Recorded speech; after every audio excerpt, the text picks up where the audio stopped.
Hi, Big Boss Malayalam season 6 അപ്ഡേറ്റിലേക്ക് എല്ലാ മാന്യ പ്രേക്ഷകർക്കും സ്വാഗതം. ഈ വീഡിയോയിൽ കൂടെ 3 കാര്യങ്ങളാണ് പറയാൻ പോകുന്നത്. ഇത് മൂന്നും ഒരു 70 തൊട്ട് 75% വരെ നിങ്ങൾക്ക് വിശ്വസിക്കാൻ പറ്റും. ആദ്യത്തെ കാര്യം, ചലഞ്ച് ടാസ്കിൽ ഏത് ടീം വിജയിച്ചു. രണ്ടാമത്തെ കാര്യം, ജിൻഡോയുടെയും ഗബ്രിയുടെ അപ്ഡേറ്റുകൾ എന്താ നിലവിലെ. ആ പ്രമോൾ നമ്മളെല്ലാവരും കണ്ടതാണ്. രണ്ടുപേരും അങ്ങോട്ടും ഇങ്ങോട്ടും ഫിസിക്കലി അറ്റാക്ക് ചെയ്ത പോലെയാണ് നമുക്ക് തോന്നിയത്. അതിൻ്റെ അപ്ഡേറ്റ് എന്ത്. മൂന്നാമത്തെ കാര്യം, നോമിനേഷൻ ഫ്രീ കാർഡ് ലഭിക്കുമോ. വീഡിയോയിലേക്ക് പോകാം. അടുത്ത ആഴ്ചത്തെ പവർ ടീമിലേക്ക് വേണ്ടി ഉള്ള മത്സരത്തിന് നിലവിലെ പവർ റൂമായ ജിൻഡോ, ഗബ്രി, ഋഷി, ശരണ്യ, ശ്രീരേഖ അവരാണ് ഈ ടാസ്ക് വിജയിച്ചതായിട്ടാണ് നമുക്ക് അറിയാൻ സാധിച്ചത്. ഇത് ഏകദേശം കൺഫേംഡ് ആയിട്ട് ന്യൂസാണ്.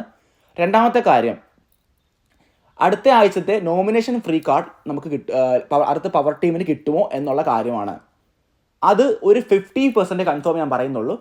കാര്യം 50-50 നോമിനേഷൻ ഫ്രീ കാർഡ് കിട്ടും, കിട്ടാതിരിക്കാം. കാര്യം ഇപ്പോൾ ഫോളോ ചെയ്തിരുന്ന പാറ്റേൺ തമിഴ് ബിഗ് ബോസിൻ്റെ പാറ്റേൺ ആണ് ഫോളോ ചെയ്തുകൊണ്ടിരിക്കുന്നത്. അതുകൊണ്ട് ഒരുപാട് 50ാമത്തെ എപ്പിസോഡിൽ ഒരുപാട് ട്വിസ്റ്റുകൾ വരാനിരിക്കുകയുണ്ട്. അപ്പോൾ ഉറപ്പായിട്ടും അതിനെക്കുറിച്ചൊരു വ്യക്തത എനിക്ക് ഇതുവരെ കിട്ടിയിട്ടില്ല. കിട്ടുമ്പോൾ നിങ്ങൾ ഷെയർ ചെയ്യുന്നതായിരിക്കും. പിന്നെ അടുത്ത അപ്ഡേറ്റ് ആണ് സുപ്രധാനമായ അപ്ഡേറ്റ്. കാരണം എല്ലാ പ്രേക്ഷകരും കാത്തിരിക്കുന്ന ഒരു അപ്ഡേറ്റ് ആണ്. ജിൻഡോ, ഗബ്രി ഇവർ ബിഗ് ബോസ് വിട്ടിട്ട് പുറത്താകുമോ. നമ്മളെല്ലാവരും കണ്ടു ഇന്നലത്തെ പ്രൊമോയിൽ അവർ തമ്മിൽ അങ്ങോട്ടും ഇങ്ങോട്ടും ഒരു ചെറിയ പുഷും കാര്യങ്ങളൊക്കെ ഉണ്ടായിട്ടുണ്ടായിരുന്നു. അതെന്തായിരിക്കും.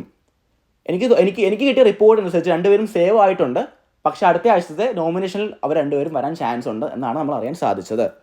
ലാലേട്ടൻ വരുമ്പോൾ എന്തായിരിക്കും ഇവർക്കുള്ള മറുപടി എന്നും കാത്തിരിക്കുന്നു. വീഡിയോ അവസാനിച്ചിരിക്കുന്നു. നിങ്ങൾക്ക് വീഡിയോ ഇഷ്ടപ്പെടുമെങ്കിൽ ചാനൽ മറക്കാതെ സബ്സ്ക്രൈബ് ചെയ്യുക. തൊട്ടടുത്ത് കാണുന്ന ബെൽ ബട്ടൺ കൂടെ എനേബിൾ ചെയ്യുക. ബൈ.